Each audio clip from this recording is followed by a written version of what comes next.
Good morning, metalheads of the internet, and welcome to a brand new episode of the Metal Meltdown.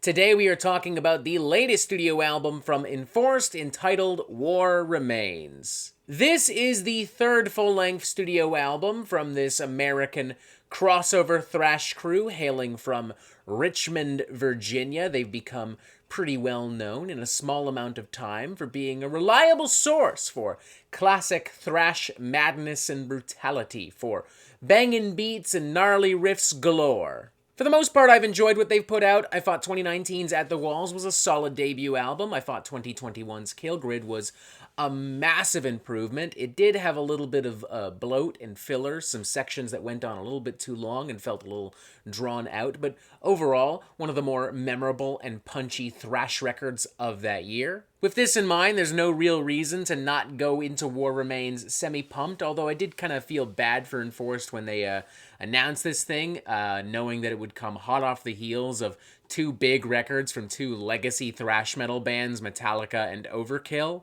Like, I've got a funny feeling that this is going to be inadvertently overshadowed by Metallica and Overkill, which is a shame. And for the record, I hope I'm wrong, because honestly, War Remains is better than 72 Seasons and Scorched combined. This right here is everything I want from, like, a modern thrash metal record.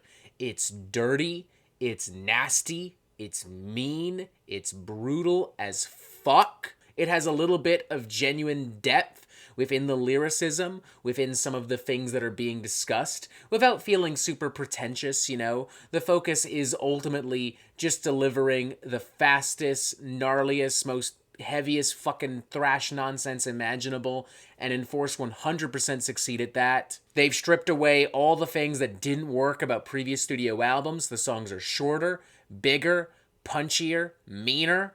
As lead singer Knox Colby himself writes, it's almost 10 minutes shorter than our last record and packs 10 times more of a punch. And honestly, he's right. He hit the nail on the fucking head. So much so I could probably just end the review right here, right now. I would genuinely go as far as to say that this is the most authentically produced, written, and performed thrash record I've heard since Nightmare Logic from Power Trip, and I would also go as far as to say that with this album, Enforced officially are filling the void and the gap left behind by Power Trip. You've got Ultraviolence, which absolutely lives up to its name by delivering a short, explosive, and surprisingly even varied blast of old-school thrash metal extremity and darkness. Like, it's just over 2 minutes long, and it's surprisingly overflowing with a decent variety of riffs and grooves and rhythms. It switches tempos frequently. It throws in all kinds of weird guitar leads and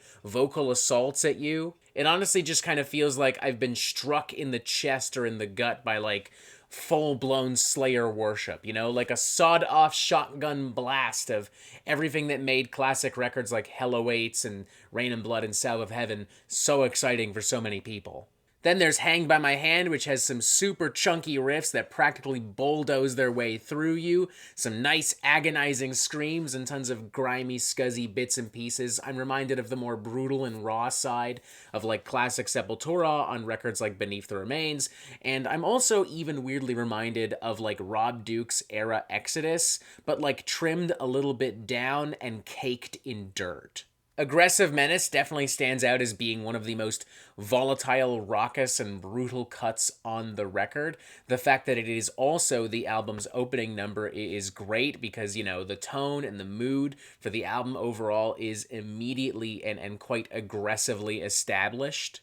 There are some little itty-bitty detours and deviations, nothing drastic, just these little morsels of something semi-different to add extra color and body to this record. For instance, Nation of Fear leans the heaviest into, like, full-blown crossover thrash, almost metallic hardcore territory, even throwing in, like, some hefty mid-tempo chunky grooves and such. Speaking of grooves, Empire has some pretty cathartic groove-laden passages, ending this album on a pretty strong, on a pretty high note.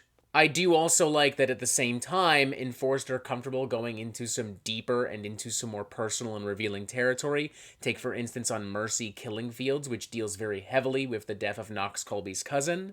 The production, the mixing and mastering is honestly kind of perfect. Like, this is how every thrash metal record should sound, in my opinion.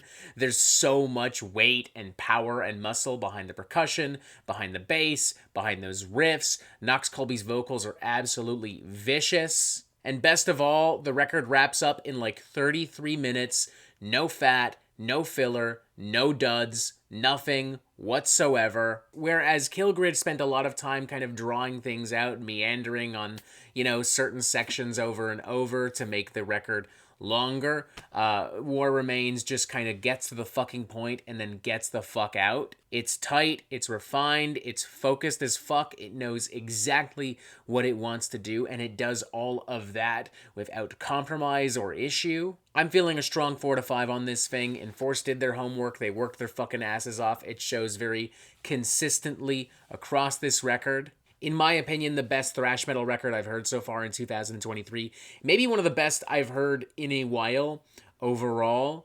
As I mentioned before, this is definitely like one of the most authentically made that I've heard since like Nightmare Logic from Power Trip. It's very fair to say that if you don't like thrash metal, this wouldn't do much to change your mind at all. But if you love thrash metal and you just want a bunch of big riffs and big beats and tons of aggression and violence, this is absolutely 110% for you. Enforced are by no means reinventing the wheel. Anyone arguing otherwise, I think, is a tad delusional. But the wheel is moving pretty smoothly and dare I say, looking the best it has in a while. 4 to 5, War Remains, a great record. Definitely check this out. And that is it for the Metal Meltdown. I'm not an expert, nor do I claim to be. So what do you think? Do you like this record? Do you not like this record? And what do you want to hear from me next? And thank you for watching. Make sure you press subscribe right here so you get updates on the Metal Meltdown fucking immediately. And as always, you have yourself a fantastic fucking day.